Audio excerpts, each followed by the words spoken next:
At this point, when the world is going through the throes of transition and transformation, the world needs a new kind of leadership in order to midwife it from the current chaos and current turbulence to a world that works for all people.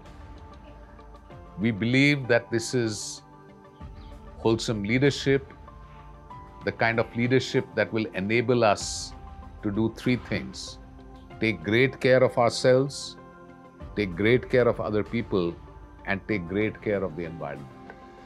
Wholesome leadership is leadership that zooms out and takes a view of the whole environment, takes a view of the whole world, and I would say even the whole cosmos, remembering that in the whole cosmic scheme of things, man is but a tiny speck of dust who often forgets that he is nothing but a little passing bubble on the shores of life.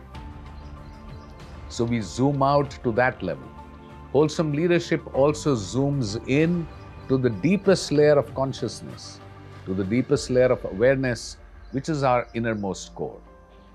And from these two vantage points of complete silence and peace and emptiness on the one hand and infinite wholeness on the other hand, in these two boundaries is the dance of wholesome leadership.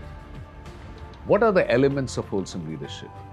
We start with awareness at the very core, the very heart of compassion, the very heart of creativity, the very heart of conscious vision, the heart of universal well-being is awareness, the common core of all of life. Arising out of this core of awareness are compassion, caring for other people, deeply, deeply caring in a way that we want to alleviate their suffering. Universal vision, looking not only at my interests and my selfish needs, but also at the well-being of all people for all times. It is also creativity, because our core of awareness is the field of infinite possibility. It is the field of infinite creative energy. And finally, also, it is about conscious vision, being present in the now, being conscious, being aware in the moment, and from that conscious vision, to see that my conversations and actions are for the well-being of all people. Out of these parameters and keeping these parameters in mind, we have conscious conversation and conscious action.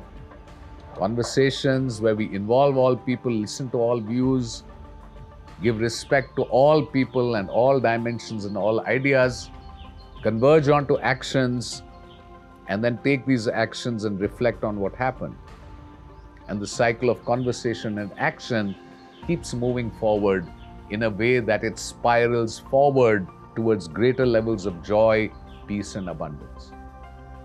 When I start living from the paradigm of wholesome leadership, which is the paradigm of oneness with all of life, three things happen. Firstly, my own health and well-being increase, my resilience increases as I start taking more care of myself. The second thing is, as I listen to the voices of my team, I engage with my team and honor every single person and take care of them. Engagement levels go up, and as engagement goes up, so does productivity. And finally, friends, because I'm taking care of the environment, because I'm taking care of business in a sustainable way, looking far into the future, sustainable excellence of my organization, my business, and my work happens. In the process, I'm also taking care of the environment. So this is really the heart and the essence of what wholesome leadership is about. It's called wholesome because it's one with the wholeness of life. It's called wholesome because it is also salutary. It is good for the health and well-being of all people, for the universal well-being of you, your family, your neighborhood, your environment. From the deepest core of who I am, I salute you once again and wish you joyous abundance, peace, happiness, health, and well-being. All good wishes.